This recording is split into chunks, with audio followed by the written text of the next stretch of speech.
आज केही भन्नु छ इक्जाम तपाईँलाई अरू त केही भन्नु छैन तपाईँलाई कालोमा कस्तो देख्यो भने आजको इक्जाम कस्तो भयो इक्जाम त अब यस्तो हो अहिले यो पेपर देखाएर त मलाई यो जिन्दगीले कहाँ पुर्यायो दुईटा पत्रिका रहेछ एउटा पत्रिका त पढौँ त है यो फेरि के हो हेर्दा हेर्दै झुक्क्या यार यो पेपर त पहिलो पाना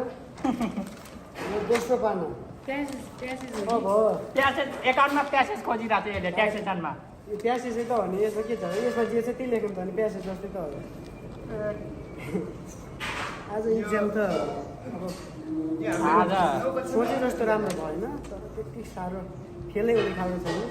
हामीलाई भनेको जस्ट पास भए पनि हुने खालको हो अर्को वर्ष नआउनु पर्यो नजानेको सब्जेक्ट त अब कुनै जस्ट पास आउनु हुन्छ भन्ने लाग्छ तर ट्याक्स एक्जाम त अलिकति जानेको सब्जेक्टको हिसाबले गर्ने हिसाब राम्रो त आउँछ भन्ने हो। मेन प्रोग्राम टाइम मिलेन क्या हिसाब लामो हिसाब अब कुन आउँछ